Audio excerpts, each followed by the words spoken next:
दोस्तों, विशाल पर्वतों की तलहटी पर एक छोटा सा गांव था जिसमें एक शेरपा रहता था, अर्थात एक पर्वतारोही रहता था।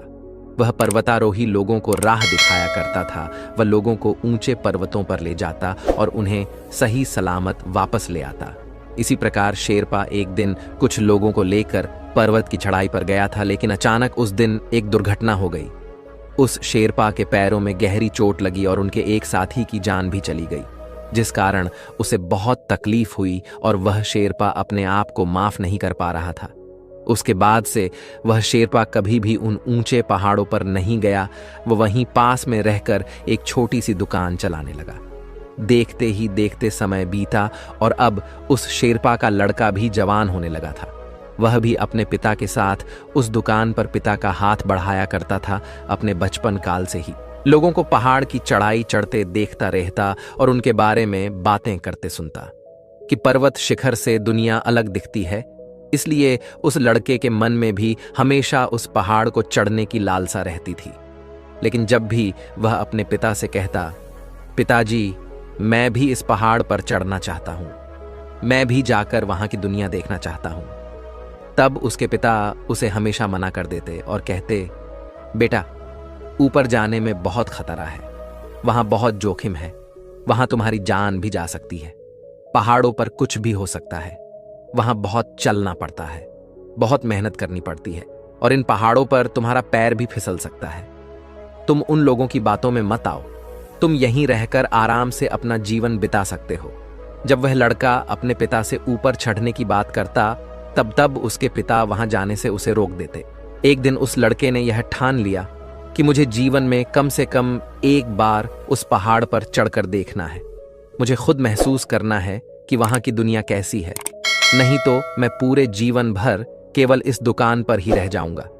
मैं केवल लोगों के मुंह से यही सुनता रह जाऊंगा कि पहाड़ की दुनिया ऐसी है, पहाड़ की दुनिया वैसी है, लेकिन मैं उसे कभी देख नहीं पाऊंगा। अब जबकि शेरपा को लगा कि उसका बेटा उसकी बात नहीं मानने वाला, तो उसने वहां पर जाने के लिए हामी भर दी और अपने बेटे से कहता है, बेटा ठीक है, यदि तुम जाना चाहते हो तो जा सकते हो, लेकिन मेरी एक बात हमेशा याद रखना, यदि तुम्हें कोई परेशानी हो तो वापस उलटे पांव घर लौट आना। अपने पिता की आज्ञा पाकर वह लड़का अपना सारा सामान लेकर सबसे पहले उस पर्वत के नजदीकी शिविर तक जाता है।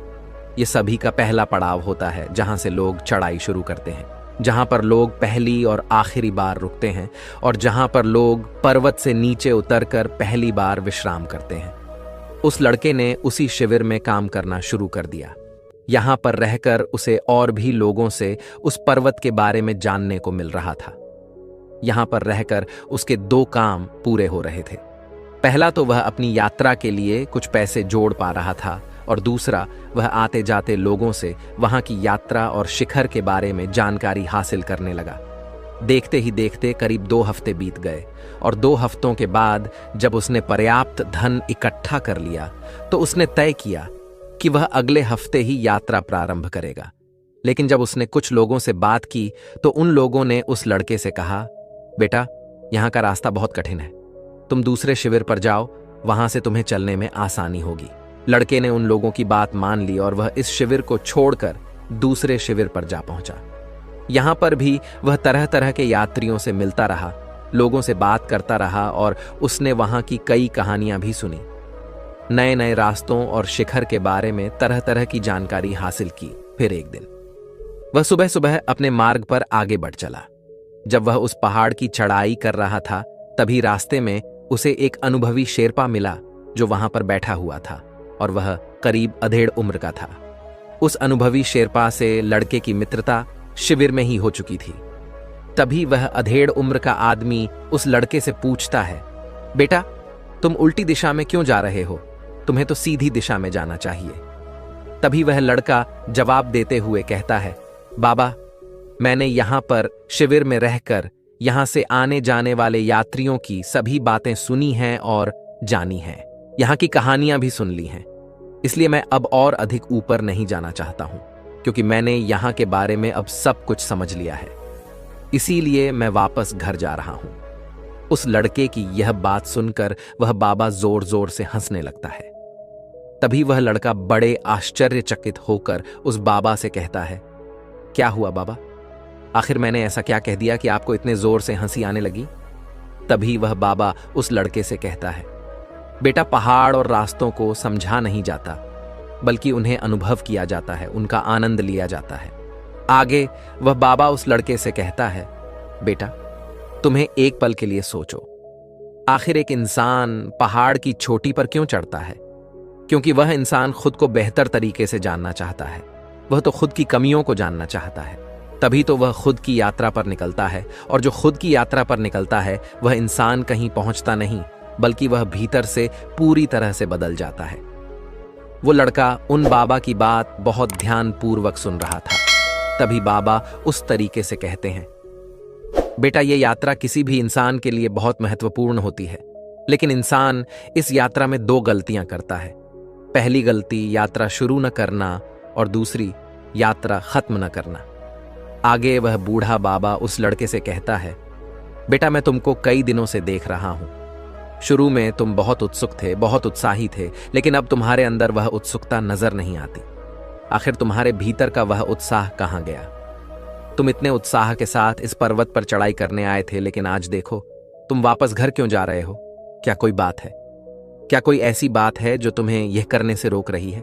उन बाबा की यह बात सुनकर वह लड़का भावुक हो गया। उसकी आंखों से आंसू बहने लगे।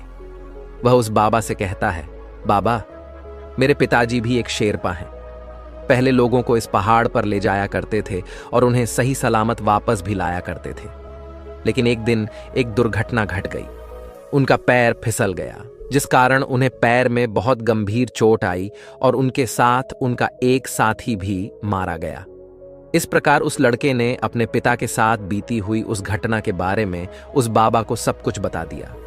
वह बाबा उस लड़के की सारी बातें ध्यानपूर्वक सुन रहा था और फिर वह उस लड़के से कहता है, बेटा, तुम्हारे पिता बहुत ही बहादुर थे, लेकिन अनजाने में वह तुम्हारे अवचेतन मन में उन सभी डर को बैठाते जा रहे हैं, जिस डर से तुम्हारा कभी कोई भला नहीं होगा। तुम इस डर के कारण कभी अपने जीवन में आगे नहीं बढ़ पाओगे। ये डर तुम्हें पल पल कुछ भी नया करने से रोकता रहेगा। इस पर वो लड़का उन बाबा से कहता है, तो फिर मुझे क्या करना चाहिए? तभी वह बाबा उस लड़के से कहता है, बेटा, इसका तो केवल एक ही रास्ता है, जिससे तुम्हारे भीतर बैठा हुआ डर हमेशा हमेशा के लिए तुमसे दूर हो जाएगा।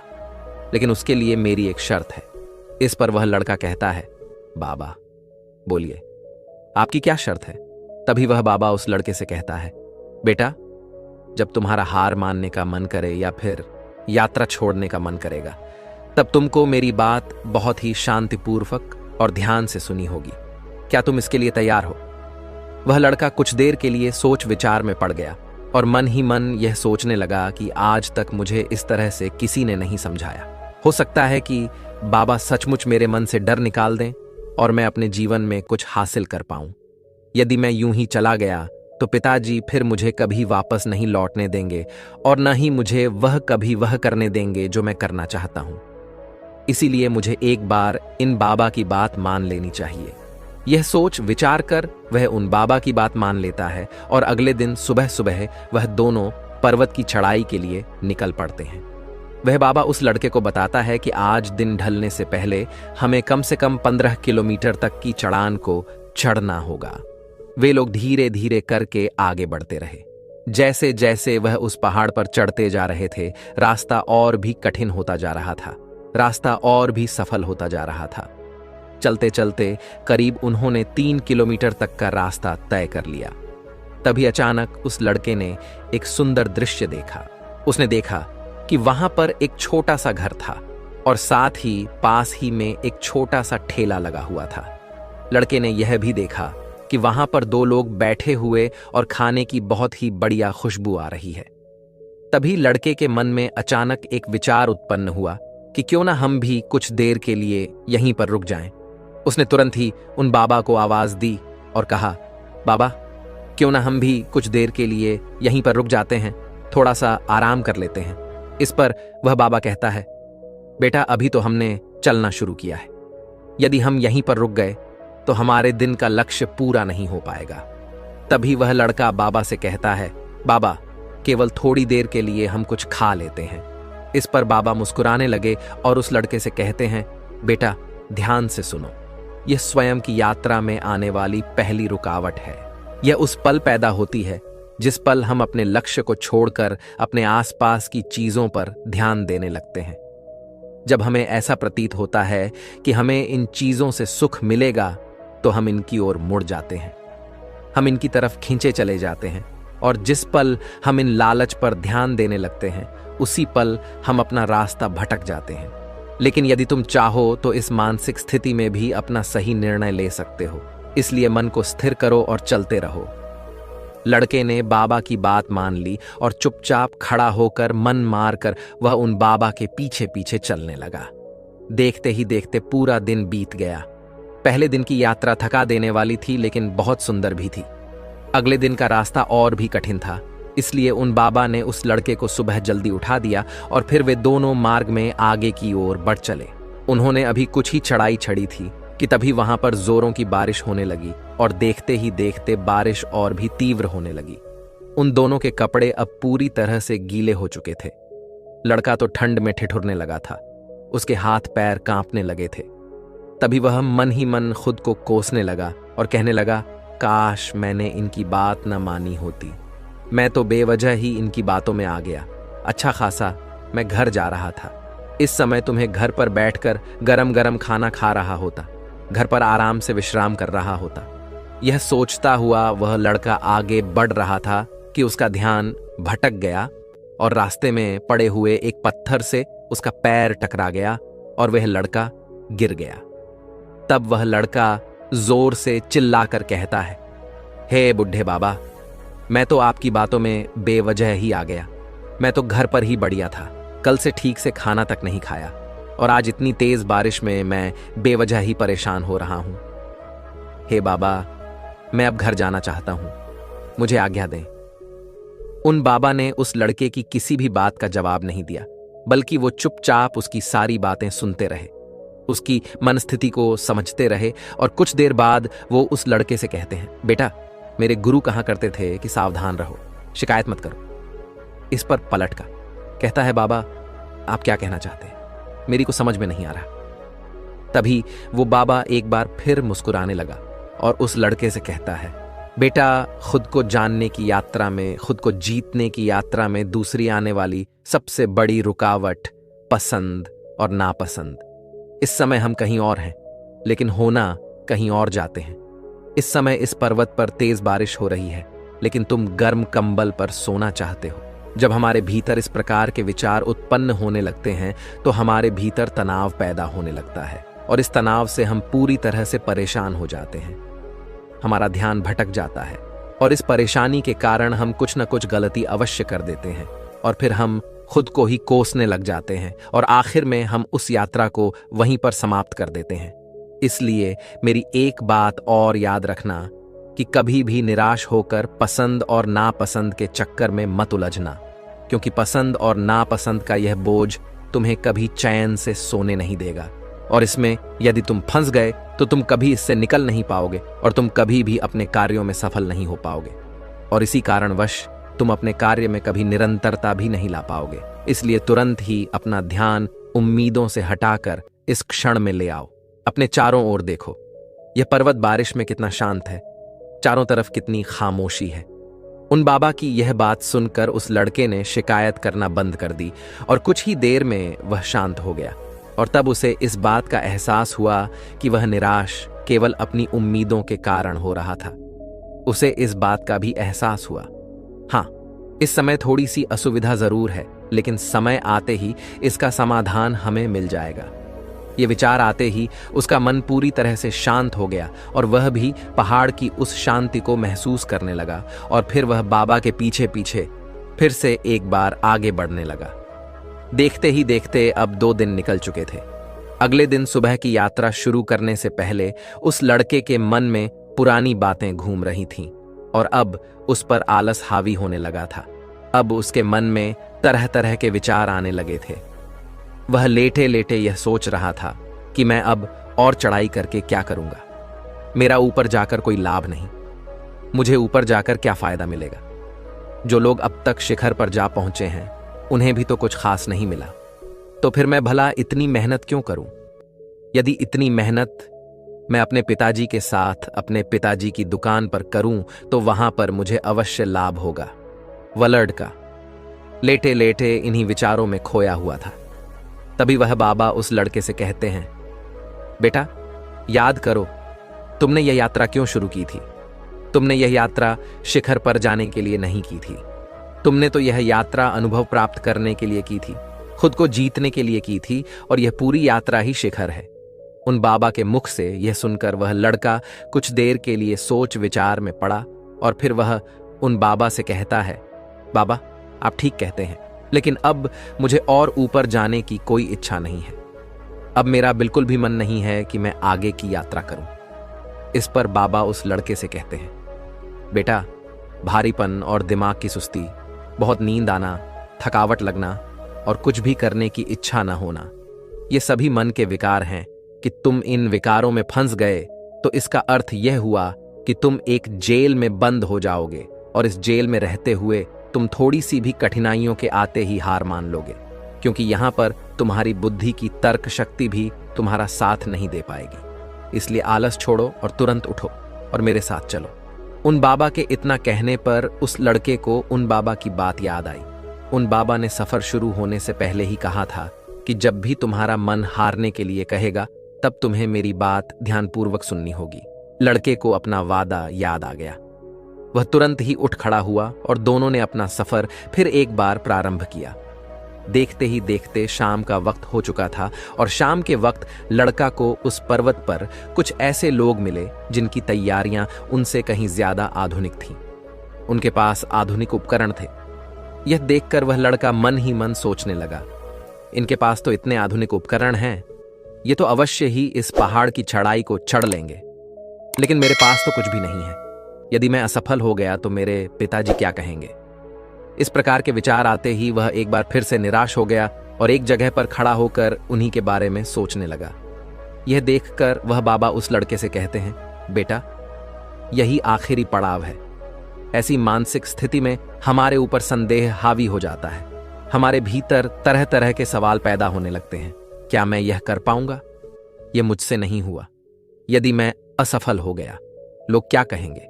ऐसी स्थिति में आते ही हमारी यात्रा धीमी होने लगती है और हम खुद पर संदेह करने लगते हैं और हम यह भूल जाते हैं कि हमारा लक्ष्य क्या है। हमारा सारा ध्यान केवल अपनी कमियों पर चला जाता है। ऐसी अवस्था में तुम कभी भी अपने लक्ष्य को प्राप्त नहीं कर पाओगे। इसलिए मेरी एक बात और याद रखना कि तुमने यह यात्रा बेहतर इंसान बनने के लिए की थी, खुद को बेहतर रूप से जानने के लिए की थी। संदेह तुम पर हावी ना हो, इसलिए खुद को बीते हुए कल से आंखों और देखो कि क्या तुम कल से बेहतर हुए हो या नहीं। आगे वह बाबा उस लड़के से कहता है, तुम्हें बस खुद को जीतना है। हर दिन रात केवल यही सोचो कि आज मैंने कल से बेहतर क्या किया है, मैं कल को बेहतर बनाने के लिए एक छोटी सी चीज क्या कर सकता हूं। हर दिन की अपनी छोटी से छोटी जीत को याद करो। बस तुम्हें इतना ही तो करना है। जब तुम अपना ध्यान अपनी जीत पर लाओगे तो तुम्हारे भीतर का संदेह खुद ही खत्म हो जाएगा। उन बाबा की बात उस लड़के ने ध्यानपूर्वक सुनी और उसके बाद उसका मन धीरे धीरे पूरी तरह से शांत हो गया। उसे ऐसा लगने लगा कि मानो वह बहुत हल्का महसूस कर रहा है। उसके मन का सारा बोझ अब पूरी तरह से हटा लिया गया हो। वह उन बाबा के पीछे धीरे धीरे एक बार फिर से आगे बढ़ने लगा। वे दोनों एक साथ आगे बढ़ते जा रहे थे। वे दोनों एक दूसरे को अपनी कहानियां सुना रहे थे और इस बीच रास्ते में कई रुकावटें भी आईं, जिस दौरान वह बाबा उस लड़के को सतर्क करते और वह लड़का खुद ब खुद सचेत हो जाता। चलते चलते अब वह पूरी तरह से खुद पर यकीन करने लगा था। अब उसे धीरे धीरे इस बात का एहसास हो रहा था कि बढ़ना और रुकना उसके अंतर्मन से ही प्रकट हो रहा था, और यदि उन पर ध्यान न दिया जाए तो मन में वह बड़े रूप ले लेती है। धीरे धीरे वह उन पर काबू पाने लगा था और अब उस दंगे को ऐसा होने लगा था कि वह मन पर काबू पाना सीख चुका है। उसने अपने मन को जीत लिया है। अब वह किसी भी कार्य को कर सकता है। वह किसी भी कार्य में सफल हो सकता है। इस यात्रा के बाद वह पिता की सही मायनों में मदद कर सकता है। अब बाबा और वह लड़का लगातार यात्रा में आगे बढ़ रहे थे और कई दिनों की यात्रा के बाद आखिरकार वे दोनों शिखर पर जा पहुंचे। शिखर पर पहुंचकर उस लड़के ने वहां पर असीम शांति का अनुभव किया। उस लड़के ने वहां खड़े होकर यह सोचा कि यहां तक बहुत कम लोग पहुंच पाते हैं और जो लोग यहां पर पहुंच पाते हैं उन्हें उनका अनुभव प्राप्त हो जाता है। इस दौरान उस लड़के के चेहरे पर एक गहरी मुस्कान थी। उस शिखर पर खड़े होकर उसे जीत का एहसास हो रहा था। उसका सीना चौड़ा हो चुका था। वह वहां खड़े होकर अपने सफर के बारे में सोचने लगा कि कितनी बार उसने अपनी मानसिक स्थिति का सामना किया और आगे बढ़ा और यहां तक पहुंच गया, और उसे यह भी एहसास हुआ कि जितनी बार उसने अपनी मानसिक स्थिति का सामना किया, अपने मन को काबू में किया, वह उतनी ही बार उठ खड़ा हुआ। तब उसके मन में एक विचार और आया। वह यह सोचने लगा कि बाबा सही कहते हैं कि पूरी यात्रा में कई शिखर हैं। बाबा को धन्यवाद कहने के लिए जब वह लड़का पीछे मुड़ा तो वहां पर कोई नहीं था। उसने यहां वहां देखा, उसने आवाज लगाई, लेकिन कोई भी उसकी आवाज पर आगे नहीं आया।